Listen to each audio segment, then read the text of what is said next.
nilainya baik, Dia ya bisa saja bisa ikut saja, atau bidang sih. memilih prodi yang ternyata nggak terlalu tinggi seleksi atau nggak terlalu tinggi kompetisinya, ya mungkin masih bisa.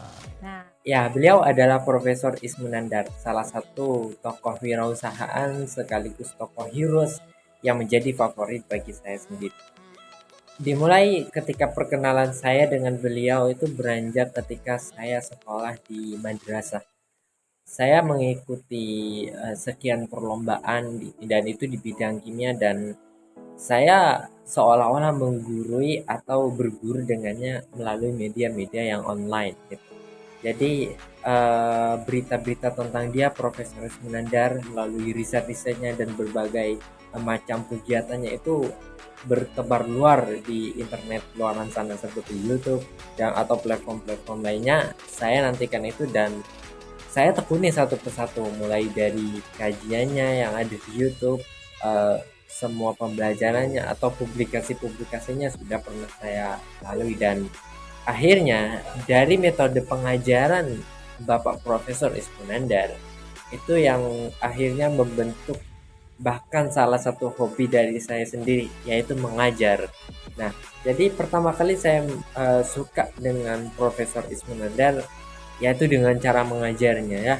Beliau kebetulan mengajar sudah puluhan tahun dan dia termasuk dalam kategori profesor termuda pada zamannya, dan saya lihat bagaimana cara dia mengajar kimia dasar itu menjadikan seolah-olah dia orang yang begitu pakar dalam ahlinya tentang kimia dasar, dan semua pelajaran yang saya dapat darinya itu sangat mudah saya cerna dan saya pahami, dan itu yang menyebabkan kenapa beliau menjadi tokoh wirausahawan atau tokoh heroes bagi diri saya sendiri. Kenapa? Karena dia adalah idola bagi saya sendiri. Pertama saya dengannya mungkin tidak bisa dikatakan tidak pernah ya, karena beliau mengajarnya di Institut Teknologi Bandung ya, di Bandung sana.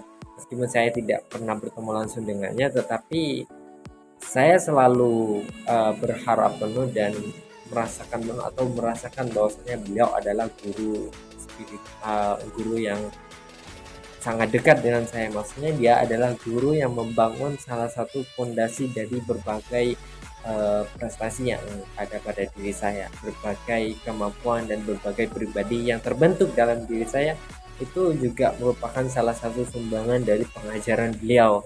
Karena sejak dari dulu saya tertib mengikuti ajangnya yang ada di YouTube, pembelajarannya yang ada di platform lain atau publikasi-publikasinya itu tidak hentinya saya nantikan ya, karena beliau Profesor Ismunandar setahu saya ketika memasuki ruangan dia tidak akan berani keluar dalam ruangan itu kecuali para mahasiswanya sudah paham tentang apa yang dia ajarkan. Nah, itu menjadi salah satu yang istilahnya turun temurun. Jadi saya memiliki hobi mengajar, dan hobi mengajar saya juga ya bisa dikatakan 11-12 dengan pengajaran dari Bapak Profesor Ismunandar.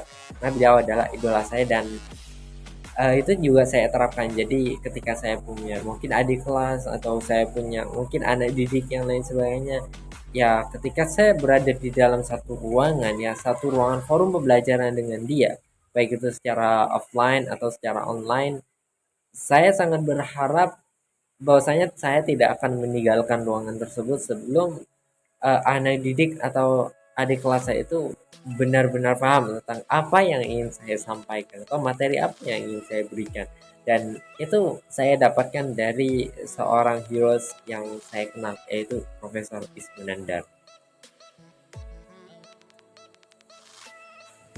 Berbicara tentang Bapak Profesor Ismunandar, saya jadi teringat tentang metode pengajarannya. Jadi beliau menjadi salah satu inspirasi sebagai tokoh wirausahaan dan heroes bagi saya. Itu salah satunya dengan metode pengajarannya. Jadi setahu saya Bapak Nandar itu selalu mengajarkan apa saja, tentunya dalam ruang lingkup kimia yang diajarkannya itu selalu dikaitkan dengan keberadaan dan kebesaran dari pencipta. Nah, salah satu contohnya ketika beliau mengajarkan tentang konsep asam basa ya, konsep asam basa, beliau mengatakan bahwasanya ketika suatu spesies yang bersifat asam Apabila komponen asamnya itu bersifat sangat kuat, maka secara praktis basa konjugannya itu sangat lemah. Atau sebaliknya, ketika suatu spesies basa itu komponen basanya bersifat sangat kuat, maka komponen asam konjugannya menjadi sangat lemah, sehingga praktis itu akan diabaikan nanti. Contohnya ketika kita menghitung kadar pH dari asam klorida dengan konsentrasi 0,1 molar. Nah, sebenarnya asam klorida yang terionisasi itu menjadi proton terhidrasi memiliki besar konsentrasi sebesar 10⁻⁻1 molar. Cuma sebenarnya ada juga dari autoionisasi air, dia juga menghasilkan proton terhidrasi sebesar 10⁻⁻7 dan juga ion hidroksida sebesar 10⁻⁻7. Cuma karena saking kecilnya 10⁻⁻7 itu nanti akan diabaikan, sehingga praktis ketika kita menentukan pH dari asam klorida itu langsung saja kita menggunakan 0,1 molar sebagai konsentrasi dari proton terhidrasinya, sehingga pH-nya nanti menjadi praktis sama dengan 1 pH dari asam klorida. Kenapa? Karena sumbangan proton terhidrasi dari autoionisasi air itu sangat kecil sehingga nanti akan diabaikan. Nah, itu langsung dikaitkan oleh beliau. Contohnya ketika Anda dan kalian semua mau berubah menjadi orang-orang yang baik, maka berbuatlah baik sepenuhnya. Atau jika kalian menjadi orang yang jahat, berbuatlah jahat sepenuhnya. Jangan berada di tengah-tengahnya ya. Jadi kalau mau jadi orang baik, ibaratnya baiklah tinggiin gitu. Biar katakanlah Anda pengen jadi orang baik dan Anda berbuat baik gitu. Cuma namanya juga manusia pasti juga berbuat keburukan, dan keburukannya dikit. Sesuatu yang dikit ini nanti praktis akan diabaikan, sehingga Anda akan terkategorikan sebagai orang yang baik gitu. Tapi jika Anda ingin menjadi orang yang buruk, orang yang jahat ya, nauzubillah, ketika Anda ingin menjadi orang jahat, jangan berada di tengah-tengahnya, tapi bikinlah jahatnya itu tinggi banget dan baiknya itu dikit banget, biar baiknya nanti terbuang atau terabaikan sehingga Anda terkategori sebagai orang jahat ya. Bukan berarti saya mengajak Anda untuk jadi orang yang jahat, bukan. Nah, jadi maksud saya ketika Anda ingin menjadi orang baik, jangan beramal atau berbuat itu tengah-tengahnya. Kenapa? Anda katakanlah saya ingin jadi orang baik, tapi saya berbuat baik sekian dan berbuat buruk sekian. Itu nanti sama-sama kadang tinggiannya buruk, kadang tinggiannya baik. Gimana nanti kalau kasusnya Anda ingin menjadi orang baik, tapi perilaku buruk Anda lebih tinggi sedikit, ya sedikit banget, lebih tinggi sedikit, maka yang lebih sedikitnya akan praktis terabaikan dan Anda dikategorikan sebagai orang yang jahat, bukan sebagai orang yang tidak baik dan tidak buruk tapi di tengah-tengahnya, bukan, tapi Anda terkategorikan sebagai orang jahat. Nah, itu salah satu pengajaran beliau, Bapak Profesor Ismunandar, yaitu mengaitkan segala hal yang berupa materi dengan